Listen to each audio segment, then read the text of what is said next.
vamos a hablar también de los circuitos eléctricos. Cuando nos referimos a circuitos eléctricos, hablamos de las construcciones eléctricas que realizan los seres humanos para un determinado fin. Para poder realizar este tipo de actividades o este tipo de fines, propiamente de circuitos eléctricos, nosotros necesitamos tener componentes eléctricos. Acá tenemos algunos ejemplos de cuáles pueden ser los componentes eléctricos.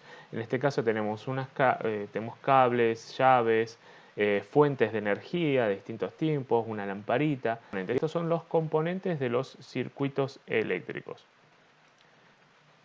Para definir circuitos también tenemos que pensar que hay dos tipos de circuitos. Por un lado tenemos los circuitos que son del tipo abiertos. Bien, ¿cuándo decimos que un circuito es abierto? Bien, cuando no hay un flujo de electrones que realice algún tipo de gasto energético. Por ejemplo, en este caso tenemos una lamparita que está unida a este circuito, tenemos una pila y un interruptor. Ese interruptor está puesto en apagado, entonces no hay circuito de energía, no se cierra el círculo, no hay flujo de electrones. El otro tipo de circuito es el tipo cerrado. En este caso se ha corrido el switch, hemos activado el interruptor, por lo tanto hay un flujo de electrones que circula por ese circuito y hace que esa lámpara se encienda. En este caso tenemos este dibujito donde muestra que cuando esta llave que figura acá está abierta, no hay flujo de electrones, pero cuando se activa, exactamente hay un movimiento de electrones por ese circuito.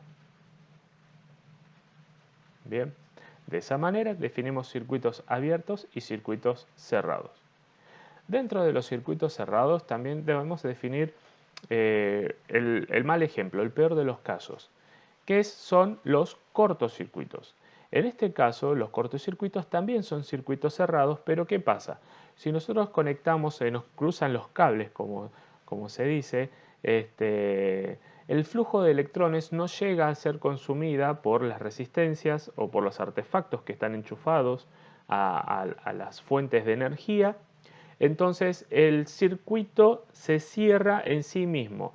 Eso provoca que la corriente, ¿bien?, ande a sus anchas por ese conductor.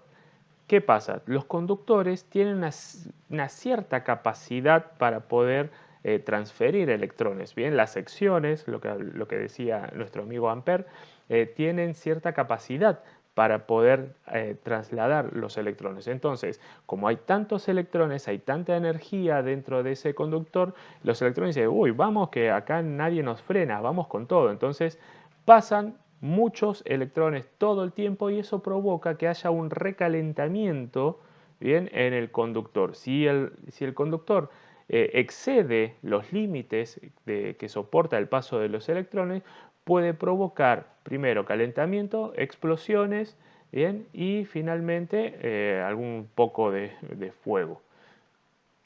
Vamos a ver un ejemplo de un elemento que se conecta dentro de los circuitos eléctricos que nos permite que el circuito eléctrico se desconecte automático y que no haya cortocircuitos. El componente eléctrico que determina estas cuestiones se llaman los fusibles. ¿Bien? El fusible dentro de un circuito eléctrico nos permite a nosotros evitar grandes daños si hay cortocircuitos, como por ejemplo que se prenda fuego algún elemento de nuestras casas. Bien, acá tenemos un fusible que está siendo sometido a una determinada cantidad de amperaje. Fíjense que en esta figura acá tenemos un amperímetro que es el encargado de medir los amperes. Entonces, a medida que pasan los amperes, empieza a subir esa agujita, hay un flujo muy grande de electrones por el fusible. ¿Qué hay adentro del fusible? Un alambre finito, ¿bien? Un pelito de alambre. Ese pelito de alambre tiene una cierta capacidad de resistencia. Cuando hay muchos pasos de electrones por ese alambre, ¿bien?, empieza primero a calentarse.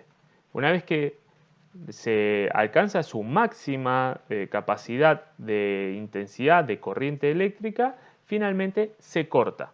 Bien, si esto lo tuviésemos en un circuito eléctrico, cuando hay mucho flujo de electrones, se cortaría y eso permitiría que no haya un recalentamiento o un incendio. Vemos otra vez la imagen, fíjense cómo a medida que la aguja empieza a demostrar que está pasando mayor cantidad de amperes, el filamento dentro de ese fusible se torna rojo y finalmente se corta, se funde y se corta. Este elemento, este fusible, generalmente nosotros en los domicilios, en instalaciones domiciliarias, se realiza con este aparatito que puede ser una llave térmica, bien, que eso bueno, tiene otro funcionamiento, pero tiene otro mecanismo, pero cumple la función de fusibles de las casas.